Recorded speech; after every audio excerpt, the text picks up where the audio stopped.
حطي العسل على البيض، فكرة منزلية جامدة جدا. هنعمل منها احلى بسكوت كوكيز.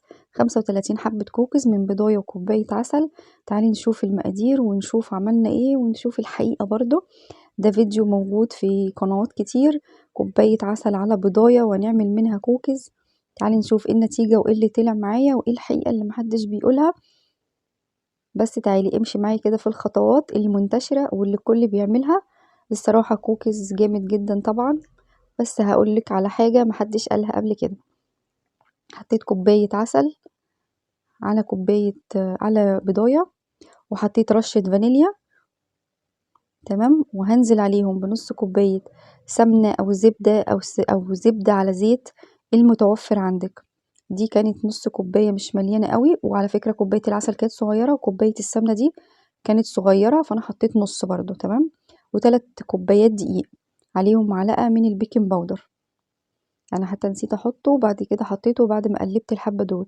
هنزل عليهم كده واحدة واحدة، اقلب جزء وبعدين جزء وهنشوف هنعمل ايه. دي المقادير المنتشرة، وحبيت الصراحة اعملها لاولادي لانها مفيدة جدا ومغذية. يعني قلت كوباية عسل، فاللي ما بيحبش العسل هيبقى كله في الكوكيز اللي احنا عملناه الجميل ده.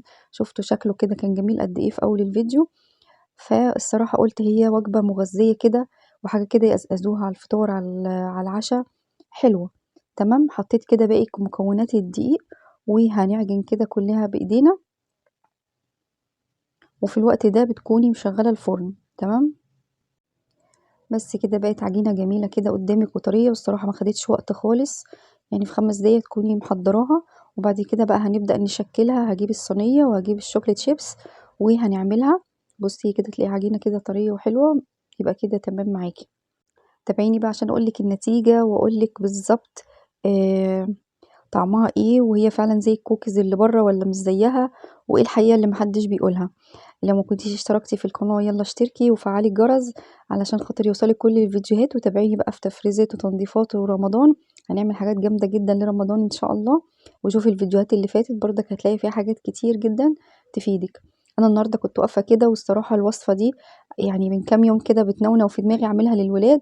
لان هي بالعسل، فانا حسيت ان هي حاجه مفيده يعني ومغذيه. والشوكولاته دي كانت عندنا، وكوبايه دي كام كوبايه دقيق وبيضايه، والدنيا تمام. حطيتها على الرف اللي في النص على درجة حرارة 180، مش اكتر من ربع ساعة او 12 دقيقة لو الفرن بتاعك حامي. خلاص، الحقيقة بقى اللي محدش بيقولها ان هي ملهاش اي علاقة بالكوكيز خالص. يعني اعتبريها بسكوت مغذي، بسكوت بالعسل، بس هي مش شبه الكوكيز خالص ولا طعم الكوكيز خالص اللي بيتباع في الافران. يعني طعم العسل تقيل قوي فيه وكتير. الكوكيز اللي بيبقى لونه بني كده شوية ممكن تحطي معلقتين عسل او معلقة عسل لو ما عندكيش سكر بني. لان هو بيتعمل مثلا بالسكر البني. في نوع كوكيز ابيض ده بيتعمل عادي بسكر عادي، وفي نوع كوكيز اللي هو الغامق خالص بتحط له معلقة ولا معلقتين كاكاو. في بقى اللي هو الوسط ده بيتعمل بالسكر البني، فما فيش سكر بني ممكن معلقة عسل معلقتين عسل مع السكر العادي.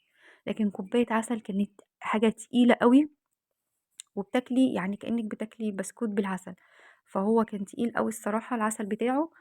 وانا مشيت على المقادير اللي بشوفها في كل الفيديوهات الصراحة، وكانت عجباني الوصفة. علشان خاطر انا حاسة ان هي مغذية، يعني فيها عسل اسود وكده. اللي ما بياكلوش من الاولاد هياكلوا جوه البسكوت. يعني هي فكرة انا مش هكررها تاني.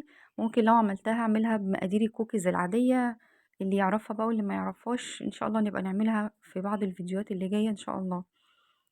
لكن هي ما كانتش وحشة. العيال الأولاد يعني إيه نسفوها. هي اتاكلت وخلصت يعني مش وحشة. ولكن هي العسل تقيل جدا فيها، وبسكوت بالعسل ملوش علاقة بالكوكيز أو عسل بالبسكوت. طعم العسل اللي فيه فاقع قوي.